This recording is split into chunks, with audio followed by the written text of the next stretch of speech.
results, and there's some terrible examples of where it hasn't gone so well. So we clearly need to celebrate our successes around TMOs, but it's not the only game in town. I think John's going to follow up on this one. So John, that's all right. Yeah, it's on the same subject, so it makes sense. Yeah. I just wanted to say that from the perspective of the South, personally representing the deep South for a few months more at least, the perception of residents and tenants, I mean at an individual level, but particularly those people that are involved in TRAs and local housing forums, although I think they understand it's not intentional, they have felt in recent years that they've had a sort of second-class service with the tenants in the north. And the opportunity that this change makes, I think, is going to be very welcome.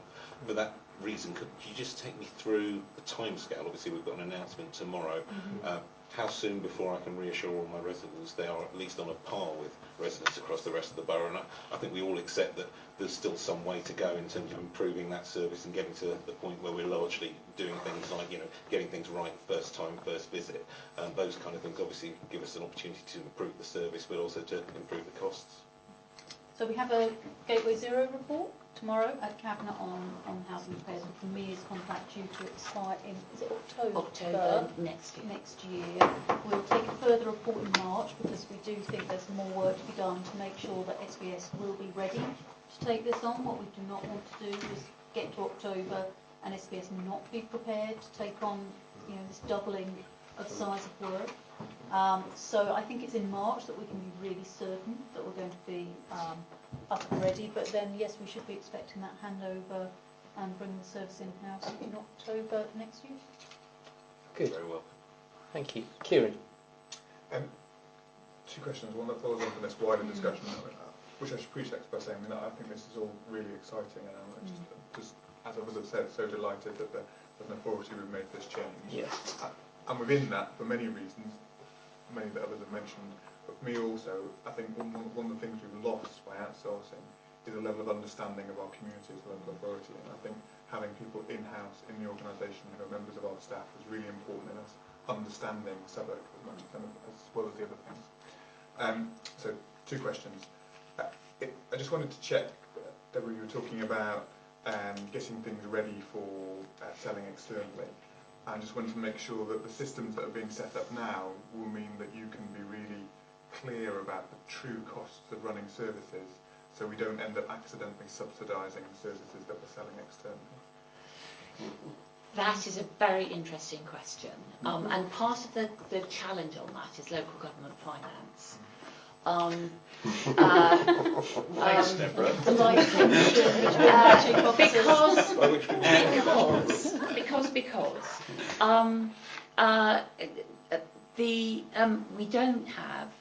Because we don't have separate companies, we don't have P&L accounts, and we don't have something where you can see that sort of profit and loss. But what we do have are rules that say in some areas, so in commercial waste, because it's a statutory service, we can charge a reasonable charge, and we can make as much surplus as we like out of that. So what we try to do is we're very clear about the costs of a service, but as I mentioned, we're also trying to soak up capacity. Now, for me, soaking up capacity is a good thing. So I'm not sure I would describe it as subsidising the service, but if I can take that example, if we've got our vans going round picking up stuff around the borough, whether it's emptying litter bins or whether it's picking up fly tips, and we've got the drift vans going around and they can be stopping off and picking up commercial waste as well, that's great, because that's actually the marginal cost to us is really just the cost of the bags, which is nothing. So you've got a situation where you are in fact using a cost base that's there in order then to be able to compete. But we have done, and Drawing will be keeping a very, very strict eye on me as well here. With each service, it's got a different set of rules depending on whether it's a statutory service like commercial waste or whether it's a service that really is more like repairs, where we don't have to provide it, but we can go out and we can compete. So we are really working hard with the finance people to make sure that we can analyse those costs so that it isn't just about bringing more money and just be kind of flabby and not very good, but actually making sure that we, which is the sort of where we've started with SBS, is we've looked really hard at the cost levels that we've got and where there's waste in the system and tried to bring that down. And to a certain extent, I think what keeps us honest on that is that we have a client-contractor split. So we've got the housing client looking really closely at how much money we're spending and how much it's costing us to do things. So even though it's an in-house service and we can work together in a much more flexible way, in a more agile way, we still have got to deliver against the amount of money that housing wish to spend on this service. So I think it's a complicated picture,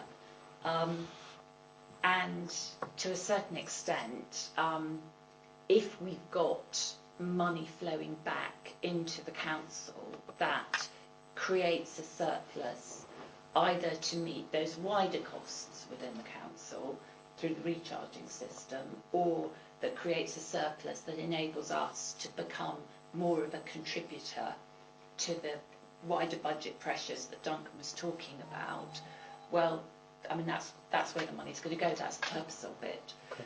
So, yeah, I suppose in a sense I don't quite recognise the subsidising services as being necessarily a bad thing, because inevitably we're going to be bringing the money back into dealing with the cost base that's here. But not subsidising, no, exactly.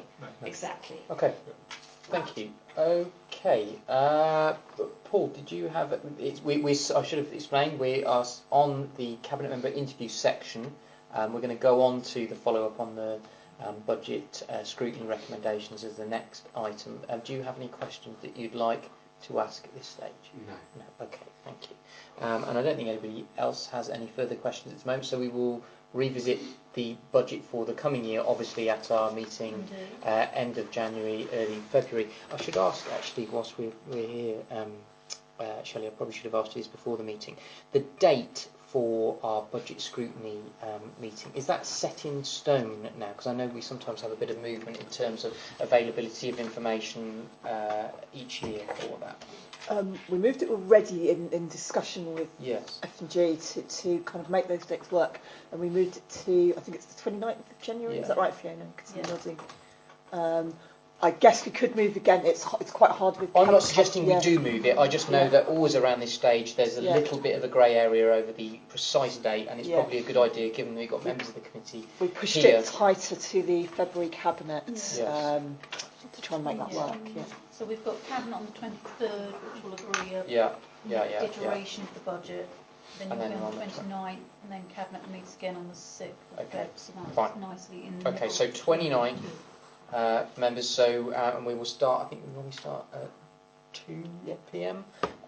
So it will be a 2 p.m. start. So people obviously have got other work responsibilities. We need to, and other responsibilities may need to rearrange things. So just a reminder to committee members about that.